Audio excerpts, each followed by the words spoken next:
is a piece written in 4 big chunks in 2 big movements. And the organ has an important part in the second and the fourth part of the piece. And it's a very unusual symphony because usually in a symphony you don't use the organ the way Saint-Saens is using it. And of course gives the impression of a combination between symphony, oratorium, because of course the organ is, let's say, church instrument, something like that. So, but of course it's not religious music at all, but the presence of the organ gives a depth in a spiritual way, especially the second movement is so touching, is so moving. And the last movement, when the organ plays full force, gives the impression of a big celebration with this hymn, where the orchestra is really making a fantastic dialogue with the organ.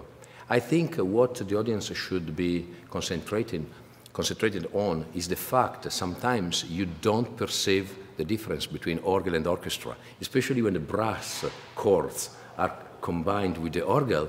You sometimes have the impression just to guess what is playing. So it's fantastic. So that is a very big moment of genius by Saint-Saens, just to find the right color to mix the 2 sounds, orchestra sounds, the organ sounds, and to make a unique experience.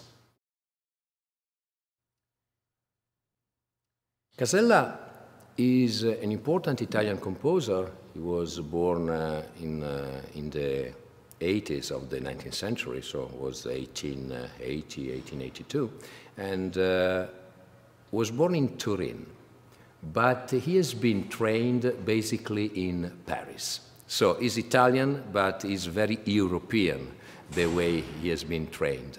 And when he was in Paris, he got in contact with Mahler, with Stravinsky. He felt deeply in love with those composers. And at the beginning of his activity, for instance, Symphony number 1, number 2, are very much infected by Mahler. Going on in the 20s or 30s, Stravinsky becomes a very important figure for him, not to imitate, but just to be inspired from. And La Donna Serpente, The Snake Woman, is an operatic work, very, very well done. Unfortunately, it's not in many platforms, in many theaters today. But the music is very much modern, but with the lyricism connected with Italianity, with the Italian flavor. So it's a fiaba, is just a fairy tale. Of course, in any fairy tale, there are good, bad characters.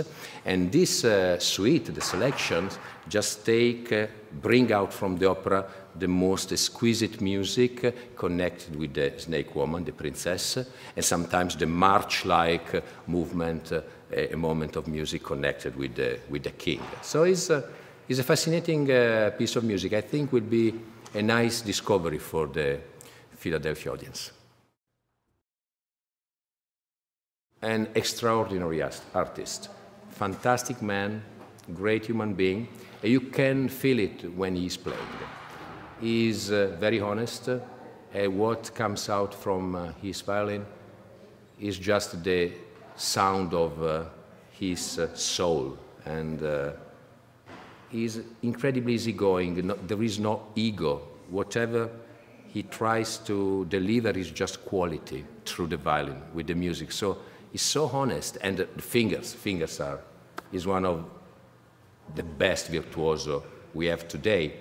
And playing Prokofiev second violin concerto will give him the possibility to shine in the fast movement of the fingers and also the great melodic tune in the second movement. So he will have a very wide possibility to express himself. And I'm so happy because I like so much this orchestra, so connected with the quality of the sound of the music, to have Jimmy just joining us.